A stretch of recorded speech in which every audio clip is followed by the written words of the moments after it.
നാം ഇന്ന് ചർച്ച ചെയ്യുന്നത് നമ്മുടെയെല്ലാം ജീവിതത്തിൽ വളരെ സാധാരണമായി നാം കാണാറുള്ളതും എന്നാൽ ആഴത്തിൽ സ്വാധീനിക്കുന്നതുമായ ഒരു വിഷയമാണ്. ഭ്രാന്തമായ സ്നേഹം അഥവാ ഒബ്സസീവ് ലവ് ഡിസോർഡർ. സ്നേഹം എന്നതൊരു പുഴ പോലെയാണ്. അതൊഴുകി മുന്നോട്ട് പോകണം. തടസ്സങ്ങളില്ലാതെ രണ്ടുപേർക്കും ഒരുപോലെ സന്തോഷം നൽകി പരസ്പരം ആഴത്തിൽ മനസ്സിലാക്കി ആ ഒഴുക്ക് തുടരണം.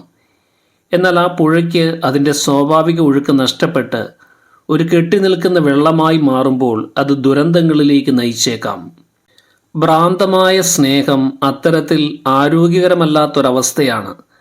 പലപ്പോഴും ഈ അവസ്ഥയെ ആളുകൾ തീവ്രമായ പ്രണയമായി തെറ്റിദ്ധരിക്കാറുണ്ട്. എന്നാൽ ഒരു മനഃശാസ്ത്രജ്ഞനും ഇതിനെ സ്നേഹമായി കാണുകയില്ല. ഇത് യഥാർത്ഥത്തിൽ ആരോഗ്യകരമായ പ്രണയത്തിൽ നിന്ന് വളരെ വ്യത്യസ്തമാണ്. അതെന്താണ് എന്ന് നമുക്ക് വിശദമായി പരിശോധിക്കാം. എന്താണ് ഭ്രാന്തമായ സ്നേഹം? ഒരാളോടുള്ള അതിരുകടന്ന ആകർഷണവും അവരെക്കുറിച്ചുള്ള ചിന്തകളിൽ മാത്രം മുഴുകിയിരിക്കുന്നതുമായ അവസ്ഥയാണ് ഭ്രാന്തമായ സ്നേഹം. ഈ അവസ്ഥയെ മനഃശാസ്ത്രജ്ഞർ ലിമറൻസ് എന്നും വിശേഷിപ്പിക്കാറുണ്ട്. ഒരാൾക്ക് മദ്യത്തോട് അല്ലെങ്കിൽ മയക്കുമരുന്നിനോട് തോന്നുന്ന അതേ ആസക്തി മറ്റൊരു വ്യക്തിയോട് തോന്നുന്ന അവസ്ഥയാണിത്. ഇതിൽ നിങ്ങൾ നിങ്ങളുടെ മാനസിക ശാരീരിക ആരോഗ്യത്തിന് പ്രാധാന്യം കൊടുക്കാതെ എപ്പോഴും ആ വ്യക്തിയുടെ പിന്നാലെയാണോ പോകുന്നത് എന്ന് സ്വയം വിലയിരുത്തുക. ഈ അവസ്ഥയിലുള്ളവർക്ക് അവരുടെ സ്വന്തം വികാരങ്ങളെ നിയന്ത്രിക്കാൻ കഴിയുകയില്ല. അവരുടെ സന്തോഷവും സങ്കടവുമെല്ലാം ആ ഒരു വ്യക്തിയെ ആശ്രയിച്ചായിരിക്കും. ആ വ്യക്തി ഒന്ന് ചിരിച്ചാൽ അവർ സന്തോഷിക്കുന്നു, ഒന്ന് ദേഷ്യപ്പെട്ടാൽ അവർ തളർന്നു പോകുന്നു. അവരുടെ മാനസികാവസ്ഥയുടെ റിമോട്ട് കൺട്രോൾ മറ്റൊരാളുടെ കയ്യിലായിരിക്കും. ഒരാരോഗ്യകരമായ പ്രണയത്തിൽ പരസ്പര ബഹുമാനവും പങ്കാളിയുടെ ഇഷ്ടങ്ങളെ മാനിക്കുന്ന ഒരു മനോഭാവവും സ്വാതന്ത്ര്യവും വിശ്വാസവും ഉണ്ടാകും. എന്നാൽ ഭ്രാന്തമായ സ്നേഹത്തിൽ ഒരാൾ മറ്റൊരാളെ നിയന്ത്രിക്കാനും അവരുടെ ശ്രദ്ധ മുഴുവൻ തന്നിലേക്ക് മാത്രമായി ലഭിക്കാനും ആഗ്രഹിക്കുന്നു. നിങ്ങളുടെ പങ്കാളിക്ക് മറ്റൊരു സുഹൃത്തിനോട് സംസാരിക്കാനോ ഒരു ഹെൽപ്പ് ചോദിക്കാനോ പോലും സ്വാതന്ത്ര്യമില്ലാത്ത അവസ്ഥയെക്കുറിച്ച് ഒന്ന് ചിന്തിച്ചു നോക്കൂ.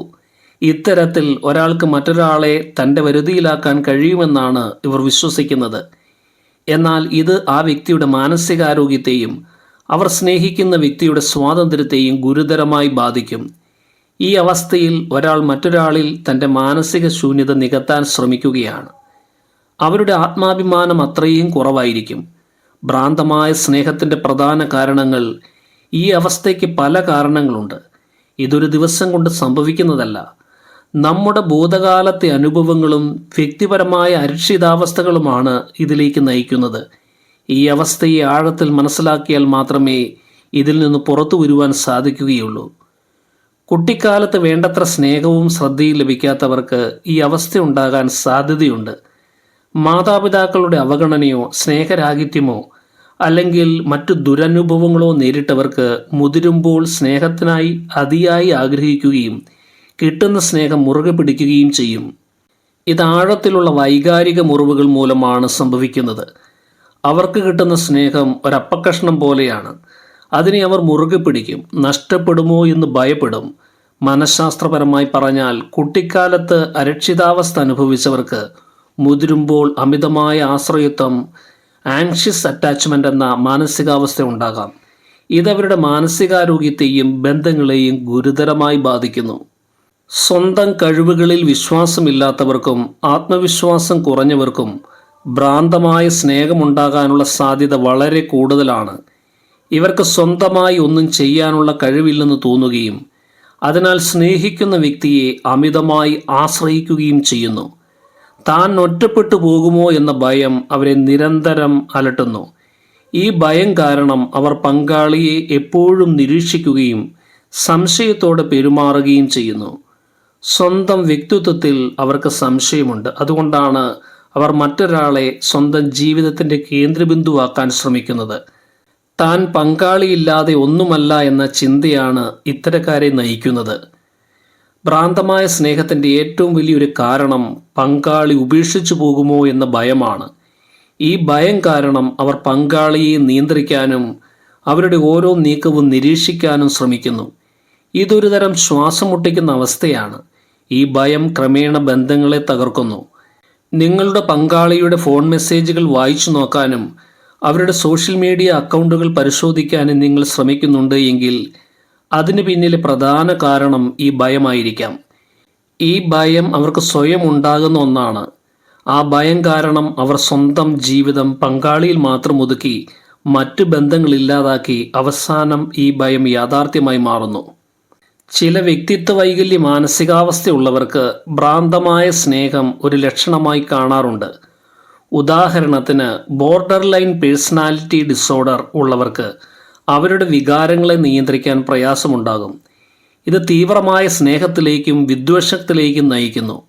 അതുപോലെ ഒബ്സസീവ് കമ്പൾസീവ് ഡിസോർഡർ ഉള്ളവർക്ക് ചില കാര്യങ്ങൾ വീണ്ടും വീണ്ടും ചെയ്യാനുള്ള പ്രവണതയുണ്ടാകും. ഇത് സ്നേഹത്തിൻ്റെ കാര്യത്തിലും പ്രതിഫലിക്കാം. ഈ വ്യക്തിത്വ വൈകല്യങ്ങൾ കാരണം അവരുടെ തലച്ചോറിലെ രാസപ്രവർത്തനങ്ങളിൽ വ്യതിയാനം വരാം. ഇത് അവരുടെ ചിന്തകളെയും വികാരങ്ങളെയും നിയന്ത്രിക്കാനുള്ള കഴിവിനെ ബാധിക്കുന്നു. ചില സന്ദർഭങ്ങളിൽ വിഷാദരോഗം, ഉത്കണ്ഠാരോഗം എന്നിവയുള്ള ആളുകൾക്ക് അവരുടെ വൈകാരിക ശൂന്യത നികത്താൻ വേണ്ടി മറ്റൊരാളോട് അമിതമായി ആശ്രയിക്കേണ്ടി വരാറുണ്ട്. ഈ അവസ്ഥയിൽ അവർക്ക് സ്വന്തമായി സന്തോഷം കണ്ടെത്താൻ കഴിയുകയില്ല. അതുകൊണ്ടാണ് അവർ മറ്റൊരാളെ അവരുടെ സന്തോഷത്തിൻ്റെ ഉറവിടമായി കാണുന്നത്. ഭ്രാന്തമായ സ്നേഹമുണ്ടാക്കുന്ന അപകടങ്ങൾ എന്തൊക്കെയാണ് എന്ന് നമുക്കറിയണം. ഭ്രാന്തമായ സ്നേഹം വ്യക്തിത്വ ബന്ധങ്ങളെ മാത്രമല്ല, ജീവിതത്തിൻ്റെ മറ്റ് പല മേഖലകളിലും ദോഷകരമായി ബാധിക്കുന്നു. ഇത്തരം ബന്ധങ്ങളിൽ സ്വാതന്ത്ര്യമില്ലാത്തതുകൊണ്ട് പങ്കാളിക്ക് ശ്വാസം മുട്ടുന്നതായി തോന്നുകയും അവർ ആ ബന്ധത്തിൽ നിന്ന് പിന്മാറാൻ ശ്രമിക്കുകയും ചെയ്യും. ഇത് പങ്കാളികൾ തമ്മിൽ അകലം വർദ്ധിപ്പിക്കുന്നു. ഒരു വശത്ത് നിങ്ങൾ സ്നേഹിക്കുന്നു എന്ന് പറയുമ്പോൾ തന്നെ മറുവശത്ത് നിങ്ങൾ നിങ്ങളുടെ പങ്കാളിയുടെ ചിറകുകൾ വെട്ടിമാറ്റുകയാണ് ചെയ്യുന്നത്. ഈ ബന്ധം ഒരു മണൽക്കോട്ട പോലെയാണ്. ഒരു ചെറിയ കാറ്റടിച്ചാൽ പോലും തകർന്നു പോകാവുന്നത്ര ദുർബലം. പങ്കാളിക്ക് ഈ ബന്ധത്തിൽ സുരക്ഷിതത്വമോ സന്തോഷമോ അനുഭവിക്കുവാൻ കഴിയുകയില്ല. അവരുടെ എല്ലാ സന്തോഷങ്ങളും മറ്റൊരാളുടെ നിയന്ത്രണത്തിലാകുന്നത് അവർക്ക് അസഹനീയമായി മാറും. ഭ്രാന്തമായ സ്നേഹത്തിൽ മുഴുകുന്ന വ്യക്തിക്ക് നിരന്തരമായ മാനസിക സമ്മർദ്ദവും ഉത്കണ്ഠയും അനുഭവപ്പെടും. സ്വന്തം ആവശ്യങ്ങളും താല്പര്യങ്ങളും ഇവർക്ക് നഷ്ടമാവുകയും ചെയ്യും. ഉദാഹരണത്തിന്, നിങ്ങൾ ഒരു കാലത്ത് ഇഷ്ടപ്പെട്ടിരുന്ന ഹോബികൾ, സിനിമകൾ, ഇഷ്ടവിഭവങ്ങൾ എന്നിവയൊന്നും ഇപ്പോൾ നിങ്ങൾക്ക് ഓർമ്മയില്ലായിരിക്കാം. കാരണം നിങ്ങളുടെ ലോകം പങ്കാളിയിൽ മാത്രം ഒതുങ്ങി നിങ്ങൾ അവർക്ക് ഒരു നിഴലായി മാറുന്നു. സ്വന്തം ലോകം പങ്കാളിയിൽ മാത്രം ഒതുങ്ങുമ്പോൾ സുഹൃത്തുക്കളിൽ നിന്നും കുടുംബത്തിൽ നിന്നും ഇവർക്ക് അകലം പാലിക്കേണ്ടി വരും. ഇത് ക്രമേണ സാമൂഹികമായ ഒറ്റപ്പെടലിലേക്ക് നയിക്കുന്നു. മറ്റുള്ളവർക്ക് നിങ്ങളുടെ ചിന്തകൾ മനസ്സിലാക്കാൻ കഴിയാതെ വരുമ്പോൾ അവർ അകന്നുപോകും. താൻ ഒറ്റപ്പെട്ടു പോയി എന്ന തോന്നൽ ഇവരെ കൂടുതൽ വിഷാദത്തിലേക്കും ഉത്കണ്ഠയിലേക്കും തള്ളിവിടും. പങ്കാളിയുടെ അംഗീകാരത്തിനായി മാത്രം ജീവിക്കുന്നത് കൊണ്ട് സ്വന്തം കഴിവുകളിലും തീരുമാനങ്ങളിലും ഇവർക്ക് ആത്മവിശ്വാസം നഷ്ടമാകുന്നു. പങ്കാളി എന്തു പറയും, അവർക്ക് എന്ത് ഇഷ്ടപ്പെടും എന്ന ചിന്ത മാത്രമായിരിക്കും അവരുടെ മനസ്സിൽ. സ്വന്തമായി ഒരു തീരുമാനമെടുക്കാൻ പോലും അവർക്ക് കഴിയാത്ത സാഹചര്യം വരും. ഈ അവസ്ഥയിൽ നിന്ന് പുറത്തു വരാനുള്ള ആദ്യപടി ഇതൊരു പ്രശ്നമാണ് എന്ന് മനസ്സിലാക്കുക എന്നതാണ്. ഇതൊരു രോഗാവസ്ഥയാണെന്ന് തിരിച്ചറിഞ്ഞാൽ മാത്രമേ ശരിയായ ചികിത്സ തേടാൻ സാധിക്കൂ. നിങ്ങളുടെ ഈ അവസ്ഥ എന്തുകൊണ്ടാണ് സംഭവിക്കുന്നതെന്ന് ഒരു ഡയറിയിൽ എഴുതി നോക്കുക. നിങ്ങൾ എന്തുകൊണ്ടാണ് ഇങ്ങനെയുള്ള ചിന്തകളിലേക്ക് പോകുന്നത് എന്ന് ആഴത്തിൽ മനസ്സിലാക്കാൻ ശ്രമിക്കുക. വിദഗ്ധരുടെ സഹായം തേടുന്നത് ഈ അവസ്ഥയിൽ നിന്ന് പുറത്തു വരുവാൻ സഹായിക്കും. ഒരു തെറാപ്പിസ്റ്റിൻ്റെ സഹായത്തോടെ സ്വന്തം ചിന്തകളെയും വികാരങ്ങളെയും നിയന്ത്രിക്കാനും ആരോഗ്യകരമായ ബന്ധങ്ങൾ സ്ഥാപിക്കാനും സാധിക്കും. മനഃശാസ്ത്രപരമായ ചികിത്സകളായ കോഗ്നിറ്റീവ് ബിഹേവിയറൽ തെറാപ്പി പോലുള്ളവ നിങ്ങളുടെ ചിന്തകളെ പുനഃക്രമീകരിക്കാനും ആരോഗ്യകരമായ പെരുമാറ്റ രീതികൾ വളർത്താനും സഹായിക്കുന്നു. സ്വന്തം താല്പര്യങ്ങൾക്കും ഹോബികൾക്കും സമയം കണ്ടെത്തുക, ഇഷ്ടമുള്ള കാര്യങ്ങൾ ചെയ്യുക, പുതിയ കാര്യങ്ങൾ പഠിക്കുക, സുഹൃത്തുക്കളോടൊപ്പം സമയം ചെലവഴിക്കുക. ഇത് നിങ്ങളുടെ ജീവിതം പങ്കാളിയിൽ മാത്രം ഒതുങ്ങാതെ മുന്നോട്ടു പോകുവാൻ സഹായിക്കും. ഏതൊരു ബന്ധത്തിലും അതിരുകൾ പ്രധാനമാണ്. സ്നേഹത്തിൽ പങ്കാളിയുടെ വ്യക്തിപരമായ സ്ഥലത്തെയും സ്വാതന്ത്ര്യത്തെയും ബഹുമാനിക്കാൻ പഠിക്കുക.